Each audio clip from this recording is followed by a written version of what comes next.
And this is it. And now here to the shootout. We had that turntable shots. This table here, they are on a table, and the camera spins around that table with like 150 kilometers an hour, super fast.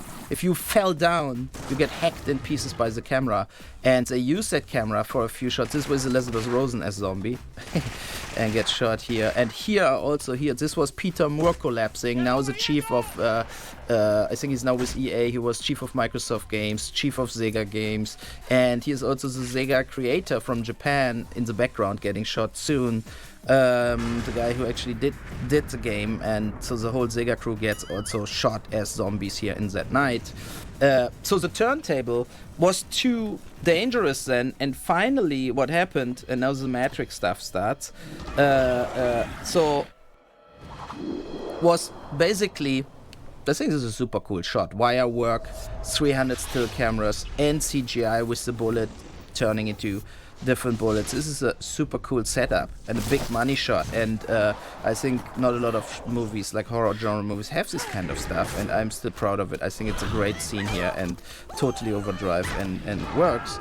So, but the point what I want to make is that turntable was never used after House of the Dead again because the insurance didn't insure it anymore.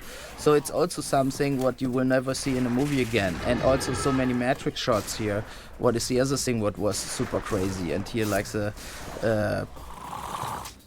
jump cuts and CGI, and like I think here are like at least 250 CGI shots in 12 minutes and 12,000 cuts and 8-9 Matrix shots and like turntable shots. Here we removed green screen from the legs, then the pop-up stuff from the video game. Boom! Now the next Matrix stuff comes up, like air ramps, trampolines, wire work, and correct. Is it ever going to end? No. And the thing was, it was scheduled to shoot that in 2 days.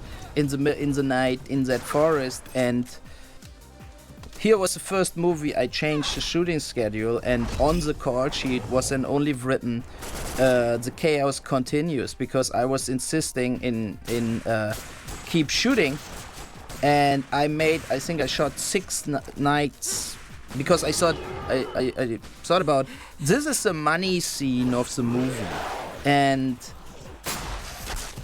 this is the money scene basically, and here I want to spend the time and money, and here I want to make something what nobody else did before, not only with the kind of the shots we're doing, but also with the amount of shots we're doing, amount of effects, the amount of time we spend for that big battle in front of the house with grenades, with all kinds of effects, explosions, and like really crazy stuff. And I think this scene, especially if they're going now closer to the door of the house, this scene is really working very well, and still a lot of people, like the guy who just fell down there, this is also made on that turntable, and shot of course with 150 frames, like ultra slow motion, and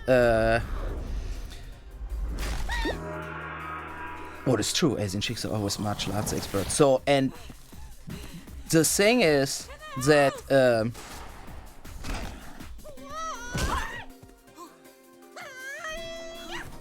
I think this scene will be for a lot of people, even in 20 years, it will be history, and it's cult, and it's like the biggest scene in a horror movie ever, in a way. The most overdrive battle.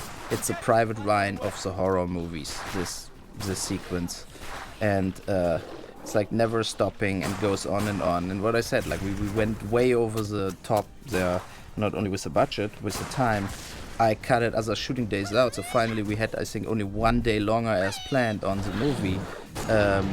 But it was worse to do it, and a lot of that actors playing the zombies, they still approach me because they're like, whatever, in Alone in the Dark, in other movies, they are working for me as stunt people or actors, and they're still coming to me like, I will never forget the shoot of A House of the Dead.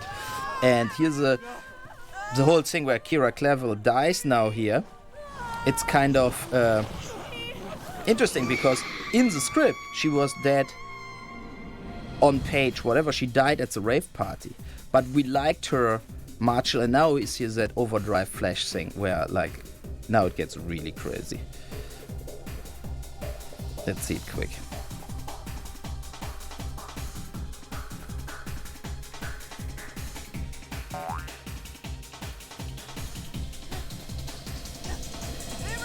It's like he gets like a deja vu, and this is like we wanted to put here even on this shot, like game over.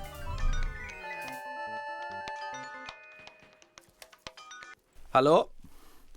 Hi. So you're live in the House of the Dead funny version director's commentary.